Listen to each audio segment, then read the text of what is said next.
네, 안녕하세요. 기어박스 이병진입니다. 오늘은 8세대로 진화한 포르쉐의 상징적인 모델이죠. 911 까레라 S입니다. 911 같은 경우에는 뭐 역사가 상당합니다. 1963년도에 930이라고 해서 1세대가 등장을 했었고요. 964, 993, 993 같은 경우에는 마지막 공랭식이었죠. 996, 997, 991, 991.2. 이 전 세대의 부분 변경 모델 같은 경우에 991.2라고 불리기도 했고요. 991에서 992로 8세대로 변경이 됐습니다. 911 포르쉐의 상징적인 모델인데 뭐 황소개구리라고 부르는 까이엔도 있고 동생 마칸도 있고 그리고 파나메라, 포르쉐의 감성을 오롯이 느낄 수 있는 4인승 쿠페형 세단 파나메라도 있고 등. 하지만 그래도 어쨌든 포르쉐가 가장 브랜드 아이덴티티와 자기들만의 장점, 매력 그런 것들을 충분히 담아내고 있고, 그리고 최신 기술들을 항상 먼저 집어넣어서 상징적으로 현실화시키고 보여주고 있는 모델이 바로 911입니다. 까레라 S 모델인데요. 까레라는 까레라 기본이 있고요. 까레라 S가 있고, 그리고 까레라 4S라고 해서 4바퀴 굴림, 사륜구동 시스템을 얹은 모델까지 포진을 하고 있습니다. 기본적으로 개구리라고 하는 저 동그란 헤드램프, 그리고 납작한 보닛, 부푼 앞뒤 펜더. 911 하면 떠오르는 디자인적인 아이덴티티는 꾸준히 잘 살려내고 있습니다. 기존의 911 하면은 뭐 개구리 눈이라고 하는 저 동그란 헤드램프는 달걀 후라이처럼 조금 디자인 변화를 시도했다가 완전히 여론이 좋지 않기도 하고, 그래서 다시 좀 동그랗게 들어왔는데요. 이 안에 있는 이 헤드램프의 안쪽은 매트릭스 LED 헤드램프로 바뀌었어요.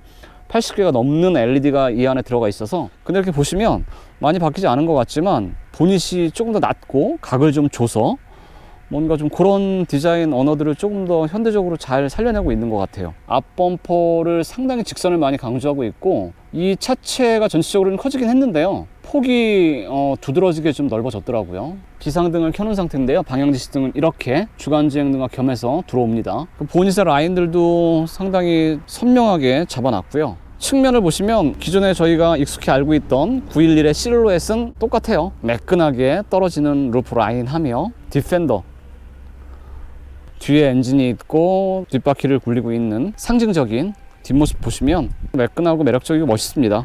이 디자인 정체성을 해치지 않으면서도 이렇게 63년도에 시작을 했으니까 벌써 50년이 훌쩍 넘은 이 역사를 훑고 오면서도 이 911만의 고유의 이 디자인 정체성을 잘 유지하고 현대적으로 살려내고 있는 건 정말 멋있어요. 매력적이죠. 앞뒤 휠 타이어 사이즈가 좀 달라졌어요. 이제는 구디어 이글 F1 타이어가 들어가 있는데요, 245, 35ZR 20인치고요 앞 타이어만 해도 벌써 편평비가 245예요 245, 35ZR 20인치고요 뒤에는 보시면 305, 30ZR 21인치입니다 그러니까 앞뒤의 어떤 편평비 뿐만 아니라 휠 사이즈 자체를 차이를 둬서 더 포르쉐다운, 911다운 어떤 운동 성능과 움직임 그런 것들을 담아냈죠. 까레라 S 같은 경우에는 앞에는 6피스톤 브레이크 시스템이 들어가 있고요, 뒤에는 4피스톤입니다 350mm 디스크 로터 크기를 자랑하고 있고요, 안정적이고 정확하고 초반부터 꾸준히 일관적인 반응을 보이고 그런 것들은 정말 듬직합니다. 이 전 세대의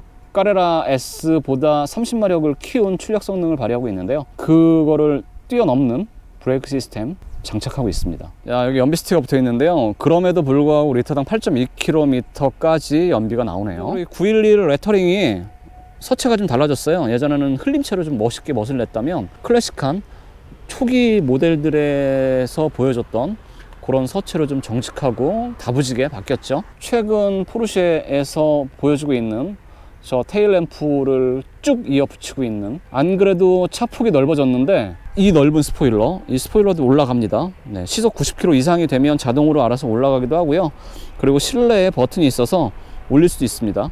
이 부분에 지금 엔진이 들어가 있는데요, 엔진 쪽으로 들어가는 공기가 흡입되는 공기 흡입구가 이쪽에 세로 타입으로, 세로핀 타입으로 지금 이렇게 바뀌었어요. 예전엔 가로였는데 둘, 넷, 여섯, 여덟, 9개잖아요 핀이. 그리고 2개가 있고요. 8세대로 지난 신형 911 같은 경우에는 코드네임이 992잖아요 992 상징한다고 하는데 아무튼 그렇습니다. 이 뒷바퀴 굴림 같은 경우에는 이 핀이 그냥 검정이고요, 검정 플라스틱이고, 여기에 크롬으로 이 핀에 조금 더 반짝반짝 치장을 하면 그거는 4S라고 보시면 된다고 합니다. 그렇게 구분을 하시면 돼요. 양쪽에 배기구가 있고요, 그 안쪽으로 실제 머플러 팁이 이렇게 들어가 있습니다. 이 앞뒤 펜더의 이 빵빵한 볼륨, 그리고 앞 20인치, 뒤 21인치의 이 커다란 휠 타이어가 미학적으로 참 멋있어요. 이 허벅지의 근육 같은 이런 느낌을 21인치의 커다란 휠 타이어가 딱 버텨내고 있어서 안정감, 비례, 비율 그런 것도 아주 훌륭합니다. 이 차체 높이 전고가 상당히 낮아요. 1m 30cm라서요. 그래서 드나들기에는 좀 쉽지 않죠. 그리고 시트 포지션도 앉아보면 기본적으로 아스팔트 위에다가 시트를 갖다 얹어서 타고 다니는 듯한 그런 느낌이 나요. 역시 스포츠카 911답죠. 문 손잡이도 좀 바뀌었어요. 툭 튀어나와 있잖아요. 조금 있으면 요게 들어갑니다. 안 들어가나? 들어가는데? 네, 이렇게 들어갑니다. 손을 집어넣을 수 있는 홈도 있고요. 조금 있다가 쏙 들어가서 공기역학 성능을 최대한으로 좀 끌어내죠. 그런 특징이 좀 있습니다. 네, 이렇게 들어가요. 992 같은 경우에는 이렇게 키를 소지한 상태에서 키도 한번 보고 가시죠. 키도 더 빵빵하고 넓어진 차체의 팬더와 차 폭을 더 감안해서 더 멋있게 만들어 놨어요. 보시면 이 키를 소지한 상태에서 여기를 누르면 이렇게 열 수가 있습니다. 그리고 여기에 있는 요 버튼으로 눌러서 열 수도 있고요. 뭐 트렁크의 깊이감은 상당히 깊어요. 기내용 트렁크 정도는 충분히 실을 수 있을 것 같고요. 여기 그물 레트도 따로 마련을 놨네요. 삼각대도 여기 들어가 있습니다. 이 차체의 70%를 알루미늄으로 마감을 했기 때문에, 완성을 했기 때문에 상당히 가벼워요. 상당히 가볍습니다. 보통 차들의 트렁크 공간인 뒤에 엔진 부분도 한번 보여드리고 가죠. 버튼을 당겨서 열면 이렇게 열립니다. 3.0 트윈 터보 가솔린 엔진이 들어가 있고요. 이 뭐 보이진 않아요. 그냥 요만큼 열려요. 더 이상 볼 수는 없습니다. 근데 이 정도의 설계 레이아웃이라고 해도 미케닉들은 상당히 정비성이 좋다고 하는데 이 정도만 확인할 수 있다는 거. 자, 911 까라라 S라고 이렇게 사이드 스텝에 선명하게 들어가 있고, 시트는 헤드레스트 일체형 버킷 시트예요. 전동으로 다 조절이 되고요. 허벅지 조여주는 것도 가능하고요. 여기 몸통을 조여주는 것도 가능합니다. 이 앞뒤 방석 길이 조절까지 되고요. 메모리는 운전석만 3명까지 메모리가 가능합니다. 보스 오디오가 옵션으로 들어가 있습니다. 뭐 가죽과 우레탄으로 덧대놨고요. 근데 이 부분 도어 캐치는 플라스틱이에요. 들어가기 전에 뒷공간 한번 보여드려야죠. 여기 이렇게 레버가 있는데요. 이걸 당기면 젖힐 수가 있습니다. 4인승 아니고요. 2인승도 아니에요. 2 플러스 2인승이기 때문에 뒷공간은 사람이 타려면 탈 수 있지만 추천해 드릴 수 없는 공간이고요. 그냥 가방이나 짐을 좀 더 넉넉하게 넣을 수 있는 부수적인 공간이다 라고 보시면 됩니다. 그리고 여기 이렇게 뛰면 카시트를 장착할 수 있는 이소픽스도 마련이 되어 있고요. 견고하게 단순히 칙칙이만 있는 게 아니라 여기 이렇게 고리도 있고 뭐 그렇게 견고하게 잘 만들어 놨네요. 그리고 요 레버를 이용해서 이렇게 접으면 그러면 좀 더 평평하고 넓은 뒷공간을 활용할 수도 있겠습니다. 실내 지금 시동을 켜지 않은 상태인데요. 전체적인 레이아웃은 이렇게 생겼습니다. 996이 순행식으로 바뀌고 뭔가 막 여기 그 모니터도 달고 그러면서 이래저래 변화가 많았었거든요. 초기부터 996 전까지는 직선을 강조하고 가로 배치, 그리고 가로의 T자형 이렇게 이런 느낌이 강했는데 996에 모니터, 터치 모니터가 들어가고 뭔가 디자인이 바뀌면서 그랬었는데 다시 기존의 좀 오리지널리티 인테리어 실내 레이아웃으로 바뀌었습니다. 계기판이 양쪽은 디지털 계기판이고요. 가운데만 물리적인 아날로그 계기판이 상징적으로 들어가 있습니다. 시동은 당연히 그렇듯이 스티어링 칼럼 왼편으로 이렇게 스마트 키야, 스마트 키긴 한데 여기 키 뭉치가 이렇게 달려 있습니다. 네, 그러면 이렇게 59 계기판이 등장을 하고요. 스포츠 크로노 패키지도 들어가 있기 때문에 대시보드 위쪽에 이렇게 시계도 들어가 있습니다. 가운데에 상징적인 8000rpm 중에 7000 약 300rpm까지 RPM을 돌릴 수 있는 엔진 회전계, 그리고 디지털 속도계, 기어 단수 표시, 나머지의 양쪽에 두 개에서 다른 것들은 디지털 계기판이에요. 상당히 선명하고 화질도 괜찮아요. 근데 운전할 때 이렇게 보면 이 양 끝에, 지금은 보이시겠지만 양 끝에 가장 작은 계기판은 이 스티어링 휠에 가려서 잘 보이지 않는 경우가 있더라고요.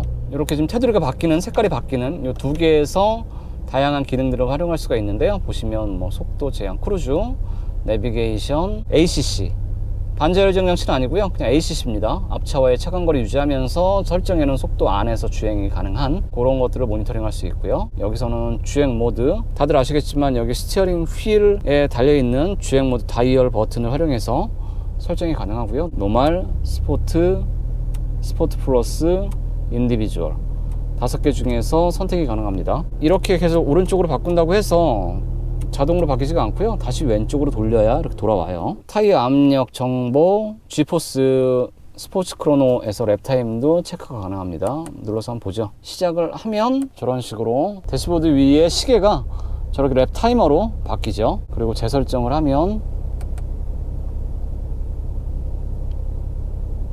다시 돌아오고요. 그리고 구동하지 않으면 시계로 다시 돌아갑니다. 내비게이션 같은 경우에도 이렇게 커다랗게 지도로 7인치라고 해요. 저게 터치되는 모니터, 센터페시아의 모니터는 10.9인치로 크게 바뀌었죠. 이 정도로 확인할 수 있습니다. 스티어링 휠은 기존에 이렇게 알고 있는 뭐 그냥 T자형 3스포크 스티어링 휠이고요. 그립감 좋고, 그리고 여기 엄지거리 상당히 딱 굴곡을 딱 만들어 놔서 잡았을 때의 어떤 느낌 안정적이고, 스티어링의 전체적인 크기도 좋고요. 이 림 자체는 그냥 일반적이에요. 평범합니다. 두껍거나 보통 고성능 고출력 차들이라고 해서 막 두툼하고 막 그런데 얘는 그렇진 않아요. 그냥 평범합니다. 이게 서킷하거나 그럴 때 조타각, 스티어링 휠을 내가 돌린 각도를 좀 확인하고 그러기에는 이런 표시가 되어 있으면 좋거든요. 이런 것도 있습니다. 가운데를 누르면 스포츠 리스폰스라고 해서 부스트 압을 최대화시켜서 20초 동안 오버부스트 출력을 더 키워주는 모드입니다. 이 스티어링 컬럼 아래쪽으로 이렇게 아까 말씀드린 반자율 주행은 아니고요, ACC 기능 레버 이쪽에 달려 있습니다. 그리고 물리적인 버튼들을 많이 줄여놨습니다. 송풍구는 이 대시보드 상단에도 있고요, 이 아래쪽으로 이렇게 송풍구가 있습니다. 양쪽으로도 있고요, 이렇게. 모니터 한번 보죠. 터치감 좋고 선명합니다. 내비 보면 내비에서 이렇게 설정할 수 있고, 매체 찾아볼 수 있고요. 차량 안에서는 뭐 주행 모드를 여기서도 고를 수가 있고요. 셰시도 노멀과 스포츠 중에서 선택이 가능합니다. 스타트 스톱 활성화도 여기서 껐다 켰다 할 수 있고, 배기 시스템 같은 경우에도 여기 누르면 바로 커져요.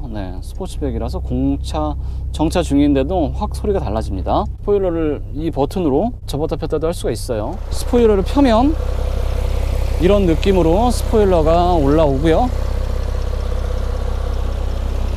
뭐 온도, 뭐 공기 질 설정도 가능하고요. 뭐 이오나이저도 있고요. 뭐 자동 공기 순환, 주행 안전 관련한 보조를 여기서 껐다 켰다 할 수도 있습니다. 사운드, 보스 시스템 사운드도 여기서 바로 활성화 시킬 수가 있고요. 뭐 기능들은 뭐 그렇습니다. 그리고 이 물리적으로 버튼들을 그래도 좀 빼놓긴 했어요. 즐겨찾기 버튼이 있고요. 여기서 바로 배기, 가변 배기 플립을 활성화 시키냐 끄느냐 비상등 버튼이 있고요. DSC 온오프 버튼 따로 있고, PDCC 껐다 켰다도 여기서 바로 할 수가 있습니다. 노멀과 스포트로 바꿀 수가 있죠. 그 아래로 이 기어 노브가 무슨 그냥 키를 꽂아놓은 듯한, 이건 기어 노브라고 할 수가 없고 그냥 기어 레버, 스위치 정도로 생각하면 될 것 같아요. 보기에는 좀 뭔가 좀 조잡해 보이고 너무 작고 좀 안쓰러워 보이는데 실제로 보면 그렇진 않습니다. 여기 보시면 이 끝에 그립을 아주 극대화시킬 수 있는 그런 느낌의 재질을 좀 끝에다가 이렇게 둘러놨는데요. 기어 레버 끝에도 이렇게 만들어놔서 완성도는 괜찮아요. 온도 조절할 수 있고 바람 세기 조절할 수 있는 토글 스위치가 이렇게 또 있고요. 여기에 에어컨 오토 눌렀다 껐다 할 수 있습니다. 수동 변속은 무조건 이 패들 시프트로만 조작이 가능하고요. 여기는 없어졌죠. P 매뉴얼 모드는 M 버튼이 따로 있습니다. 911이라고 하는 상징적인 각인이 또 여기 돼 있어요. 이 테두리는 다른 건 없어요. 그냥 하이그로시로 마무리를 해놨습니다. 근데 이 부분이 뭔가 손이 닿거나 스위치가 있거나 그런 건 아니라서 때가 타거나 그렇진 않아서 괜찮은 것 같아요. 열선과 통풍도 3단계로 작동이 가능합니다. 통풍 시트에 팬 돌아가는 소리가 부일리스럽게 아주 시원시원합니다. 선바이저도 작죠? 연장이 돼야 될 것 같지만 연장은 안 되죠. 그렇습니다. 룸미러 같은 경우에도 프레임리스는 아니고 그냥 얇은 플라스틱 케이스가 있는 룸미러입니다. 썬루프가 있는데 조작하는 버튼은 이렇게 3개가 마련이 되어 있어요. 썬루프를 여닫는 버튼이고요, 햇빛 가리개를 여닫는 버튼이 따로 있고, 틸팅 버튼이 따로 있어요.